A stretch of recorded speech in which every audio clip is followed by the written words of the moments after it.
Hi there, my name is Miss Townsend and I love math. Welcome to Math with Townsend. This video is for grade 9 students who are studying the measurement and geometry unit.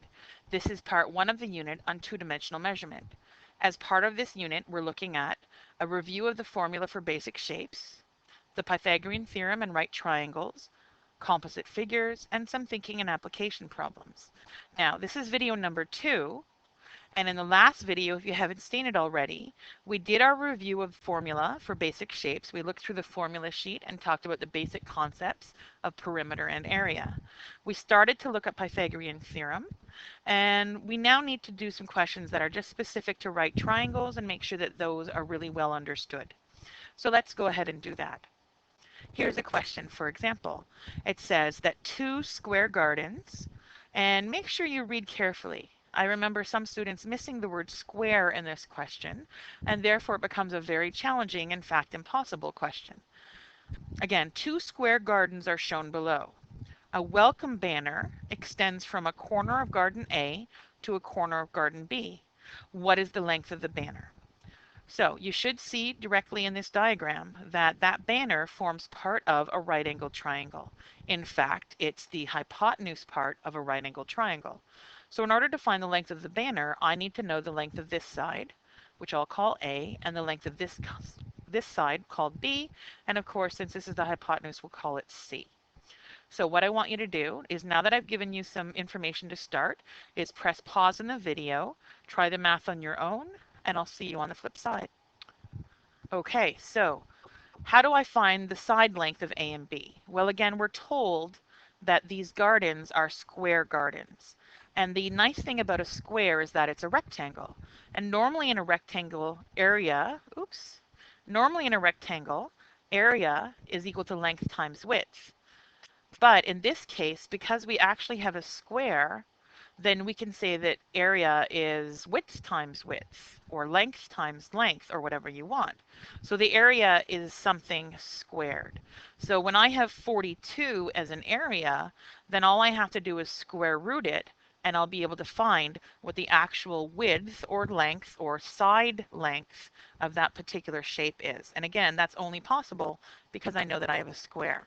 So when I square root 42 and round to one decimal place, I get a side length here of 6.2 meters. And again, the same thing here. So this case, definitely easier. If I square root 36, I get a side length of 6. So if we look a little more carefully at the diagram, so I'm just going to pretend that I'm zooming in here. There's my banner, this side here. We called it C.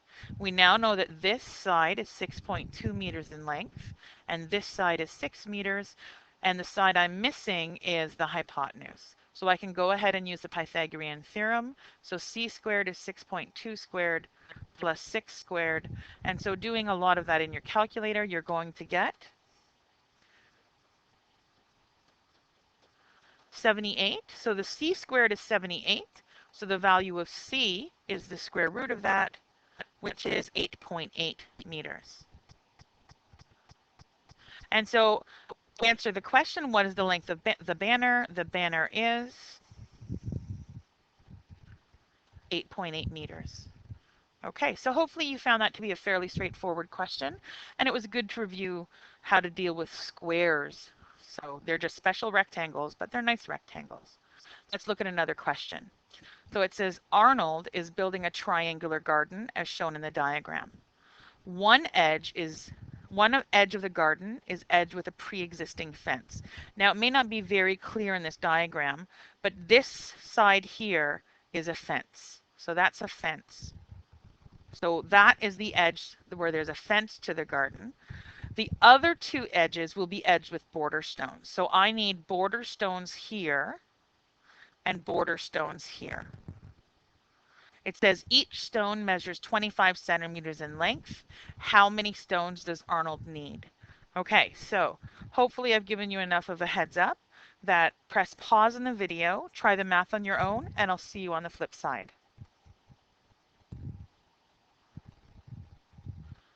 Okay, so obviously in this diagram, I don't need to worry at all about this length here. This has already got a fence on it.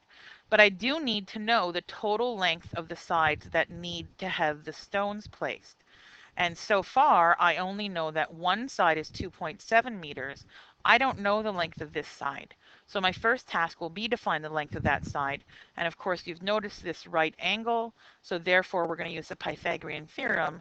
And that side happens to be the hypotenuse. So we're going to use the Pythagorean theorem to find the length of that side of the triangle. So in your calculator, 2.7 squared plus 3.2 squared gives us a total of 17.53.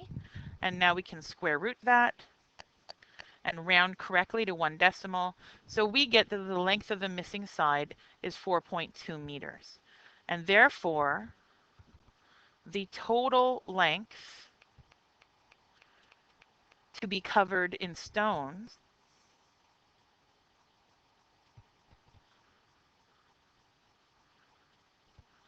so the total length that I need to put stone down is 2.7 plus 4.2. So 2.7 plus 4.2 is a total length, oops, technical difficulties, sorry, of 6.9 meters. So now that I know that it's 6.9 meters, and the question is, how many garden stones do I need? So you could certainly do this kind of long form logic. And long form logic, what I mean by that is you know that 1 meter requires 4 stones, right? Because each stone is 0.25 of a meter or 25 centimeters. And you could say maybe even using ratios that therefore 6.9 meters needs X stones. And you can do it maybe by solving for X in a ratio. You could certainly do it by just saying, well, 1 meter is 4 and 2 meters is 8 and 3 meters is 12 and so on.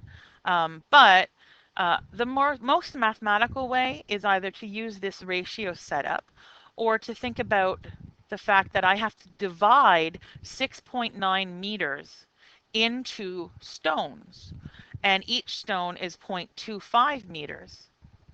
So when I divide 6.9 into pieces, each of which is 25 centimeters, then the end result is that I need 27.6 pieces. Now, here's where I want you to be good at logic as well. You know, I mean, I know you guys don't do a lot of gardening, but when you go to the store, it's pretty obvious that you're not going to actually be able to buy 0.6 stones. So your answer should actually be that you need, oh, I guess the person's name was Arnold, but that's okay.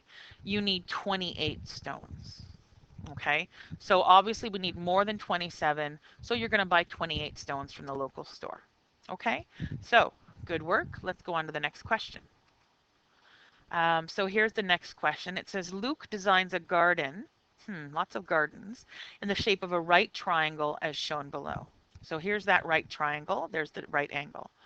It says the total area of the garden is 96 meters squared. There's a hint box. Ooh, hint, area equals 1/2 base times height. Well, we certainly don't need that hint. We have a formula sheet. And keep in mind, you could also, oops, sorry, technical difficulties. Keep in mind that you may also prefer to think of area as base times height divided by 2. So you may or may not need that hint at all. And it says, which is closest to the value of x in the diagram? Oh, but they didn't give us any values. That's sort of weird. So we're just going to find x. So let's just find x. Okay. So again, I'm going to ask you to press pause in the video, try the math on your own, and I'll meet you on the flip side. Okay, so this is a question about area. There's absolutely nothing in this question that relates to perimeter, so I hope you didn't try to use the Pythagorean theorem because there's no reason at all for me to worry about or care about the length of this side. This is purely an area statement. And again, area equals base times height divided by 2. Now, here's the right angle, so here's the base and here's the height. And it doesn't matter which one's which. So x times 3x divided by 2 is base times height divided by 2. and that's equal to the area, and I'm actually told the area is 96. So don't forget that when you're substituting into a formula, make sure you substitute on both sides of the equation if you know about items on both sides of the equation. Because once I've done this substitution, what I've now created is one equation where there is one unknown variable called x. So the only thing I have to do now to finish this question is to be good at doing algebra, polynomials, and solving for x. So first of all, many of you, certainly my students know that my first step is probably going to be to get rid of divide by 2. And in order to get rid of divide by 2, we know that the math is multiply by 2. So on both sides of the equation, I'm going to multiply by 2. So on the left, I'm going to do 2 times 96. On the right, I'm going to do 2 times x times 3x over 2. And of course, on the right, this 2 simply cancels this 2. And on the left, 2 times 96 is 192. Now I'm left with x times 3x. So we might as well do our polynomial multiplication here. X times 3x is 3x squared. So I'm left with a simple non-fraction equation, solve for x. So I'm going to divide both sides by 3. So here, dividing by 3 just cancels. 192 divided by 3 gives me 64. So I know that 64 is x squared, so I need to take the square root of 64, and the answer is 8. So it says solve for x, and I did. Now, I want to add one little special note here, that when you take the square root of 64, you should actually get plus or minus 8. But negative 8 is completely an impossible answer because you can't measure the length of something in a negative. So in fact, you don't need to worry about the plus or minus situation. Really, not until you get to grade 10 is that a consideration. So in a way, ignore what I just said, but it is important to note that at this stage here, when I take the square root of something, technically you should get 2 answers, plus and minus. Okay, next question.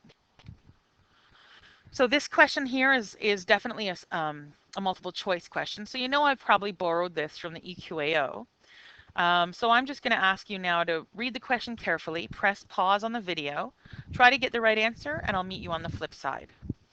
Okay, so it says consider the following triangle, and they've given us clearly a right-angled triangle where we know the hypotenuse, we know one of the sides, and we're missing one of the sides. It says which expression can be used in the process of determining the length of the base. So what it's saying is if you were asked to find the length of the base, which one of these would you see in your math? Well, if you don't automatically know what the answer is, then take out a piece of paper and actually do this process. So let's do that. Let's do the process of finding the length of the base. So using the Pythagorean Theorem, again, this time I know what the hypotenuse is. So I'm going to say 16 squared equals 3.5 squared plus b squared. And since the thing that I don't know is a side length, not the hypotenuse, I'm now going to isolate b squared. And so the method for isolating b squared is to remove this term using subtraction. So on both sides of the equation, I'm going to subtract 3.5 squared, subtract 3.5 squared. Of course, you don't need to record it like this. You certainly would just be jumping to the next step, which looks like this. And at this point here, cast your eyes back over to the multiple choice, and you'll see that what I've written is exactly what they've written for part A. Now, hopefully you knew that without having to do this math. So what you should have been able to do is look through A, B, C, and D and immediately cross off C and D. Because neither of these, obviously this is a Pythagorean theorem question, and neither of these are even squaring the side lengths. And if you're not squaring the side length, you're absolutely not using the Pythagorean theorem. So that would have left us with A or B as options. B would be correct if I was solving for the B would have been correct if I was solving for the hypotenuse. But since I had the hypotenuse, we're not adding, instead we're subtracting. So that's how you could have gotten this answer without having to do all this math. Okay, so that's the end of this video, and it's our end of our focused discussion on right triangles and the Pythagorean theorem. So look for the next video where we talk about composite figures.